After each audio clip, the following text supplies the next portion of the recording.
안녕하십니까, 여러분. 만약에 승려와 신부 그리고 목사 중에 신분을 세탁해서 그 가짜 신분으로 사기를 칠 수 있는 부류가 있다면은 가장 좋은 신분 세탁이 누가 될 수 있을 거라 생각이 됩니까? 천주교는 쉽지 않겠죠.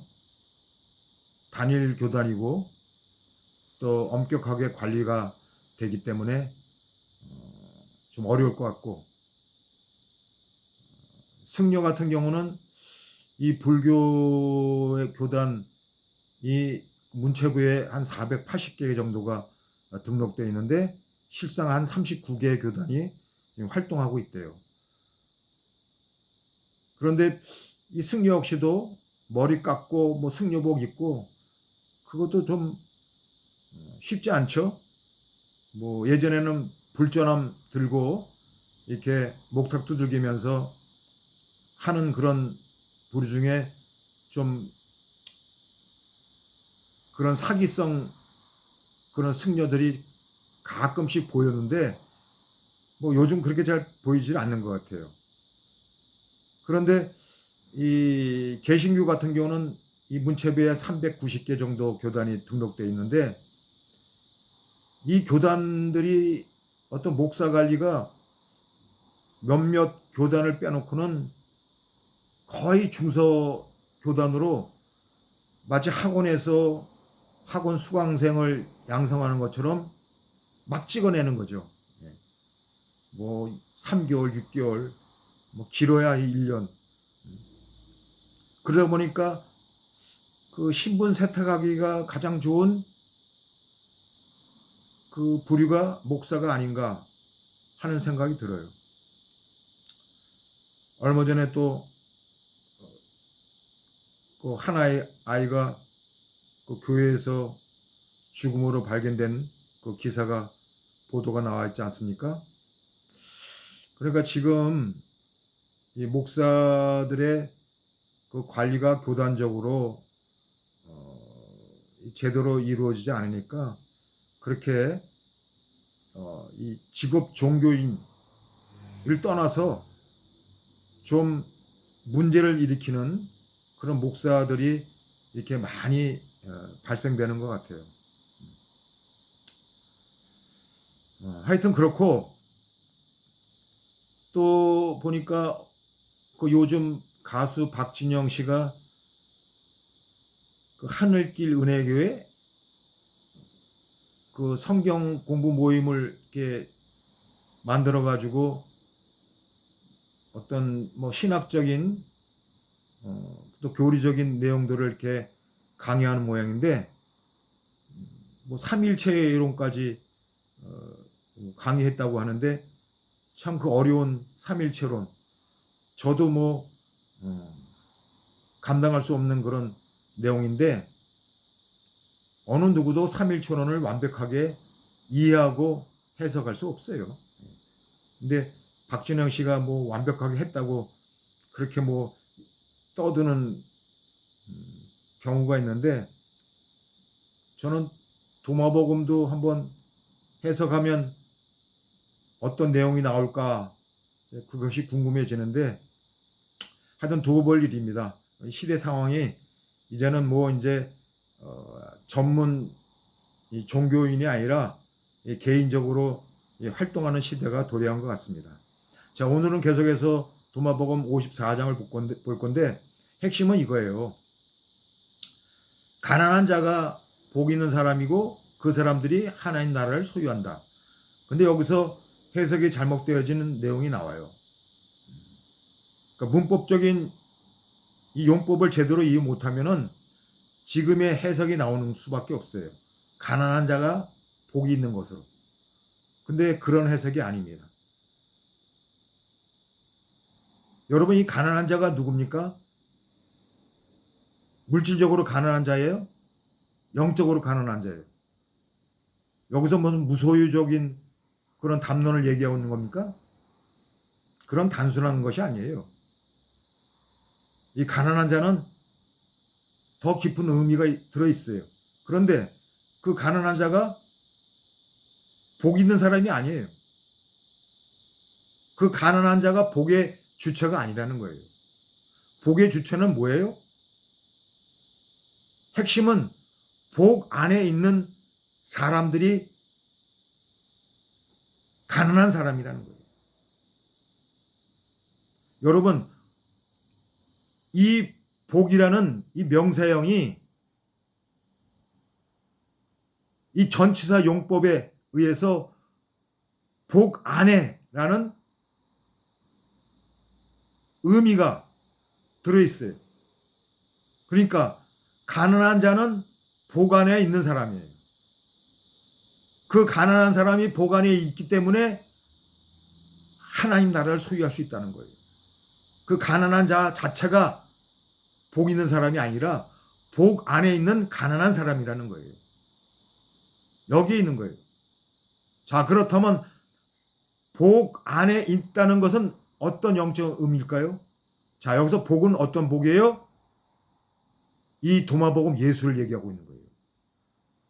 다시 말해서 부활 생명의 빛으로 오신 예수, 그 부활 생명의 빛, 그 예수를 복의 근원이라는 거예요.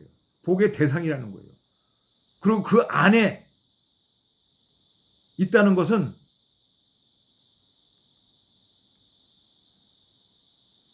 바로 부활 생명의 빛인 예수를 발견하는 사람들. 그 사람들이 가난한 사람들이에요.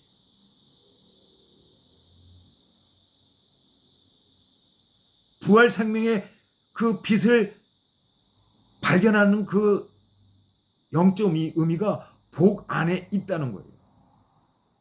여기서 있다는 의미는 바로 현재적 내재성을 얘기하는 건데, 이 현재적 내재성은 뭐예요? 바로 하나님 나라의 존재의 방식 아닙니까? 그 편재성, 지금 여기서의 온통 드러나는 하나님 나라, 그 생명성으로 드러내는 하나님 나라, 분리되지 않는 하나님 나라, 그 하나님 나라를 발견하는 사람들이 바로 복 안에 있는 사람들이에요. 바로 그런 사람들이 가난한 사람이라는 거예요. 지금 이 어록 54장의 해석은 굉장히 잘못됐어요. 이 전치사 용법을 제대로 이해하지 못하고 해석된 내용이라고 볼 수 있습니다. 그러니까 가난한 자는 복 안에 있는 사람들이고 그 사람들이 하나님 나라를 소유한다는 거예요. 자, 그렇다면 여기서 이 가난한 자의 영적 상태와 삶의 태도는 또 뭘까? 좀 우리가 질문해 볼 수 있어요. 더 깊은 의미를 우리가 생각해 볼 수 있다는 거예요. 여러분, 이 가난한 자는 한마디로 하나님 앞에서 구걸하는 자예요. 하나님 앞에서 그 은혜를 구걸하는 자예요. 그러니까 그 세리의 기도처럼 주여 나를 불쌍히 여겨 주소서라는 그 탄식이 나오는 그런 영적 상태와 삶의 태도가 가난한 자의 모습이라는 겁니다. 이걸 놓쳐서는 안 돼요. 바로 그런 영적 상태와 삶의 태도로 드러나는 주여 나를 불쌍히 여겨 주소서 하는 이 탄식이 나오는 그 모습이 가난한 자의 모습이라는 것입니다. 자, 이 가난한 자의 모습을 오늘 우리에게 한번 적용해 봅시다. 오늘 이 현대 제도교회에서 나타나는 이 가난한 자의 모습이 드러나는가? 이 대형교회, 초대형교회의 이 바벨탑 같은 그 모습 속에서 이 가난의 영성이 지금 나타나고 있는가? 저는 그렇지 못하다고 확신하고 있습니다. 마치 구원받은 죄인이 아니라 구원받은 의인처럼 그렇게 행세하고 있다는 거예요. 나를 불쌍히 여겨주소서라는 이 탄식의 모습이 점차 희미해지고 사라지고 있다는 거예요. 그래서 이 한국 제독교회, 이 대형교회, 초대형교회 등등 이 교회의 모습이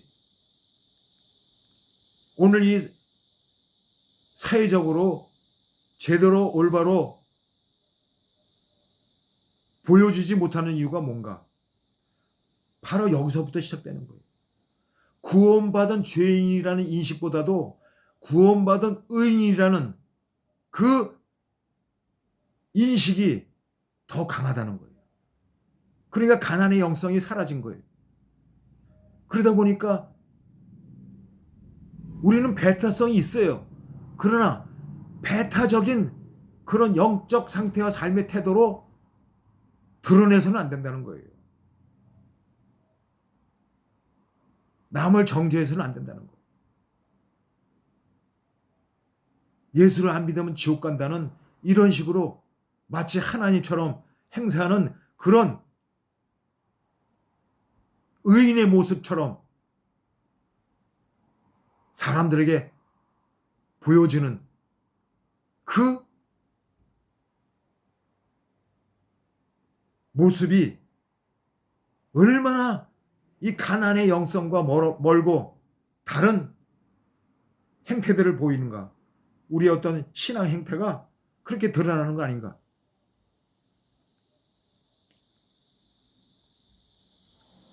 참 너무나 답답한 게 많습니다. 물론 우리가 하나님 앞에서 구걸하는, 하나님의 은혜를 구걸하는 그런 영적 상태, 영적 인식, 삶의 태도가 뭐 기복신앙을 얘기하는 게 아니에요. 오해하지 마세요. 그런 게 전혀 아닙니다. 철저하게 자기를 낮추는, 자기를 비우는 그런 영적 인식과 삶의 태도로 드러나는 어떤 우리의 신앙 행태, 그것이 바로 나는 죄인입니다. 불쌍히 여겨 주옵소서. 그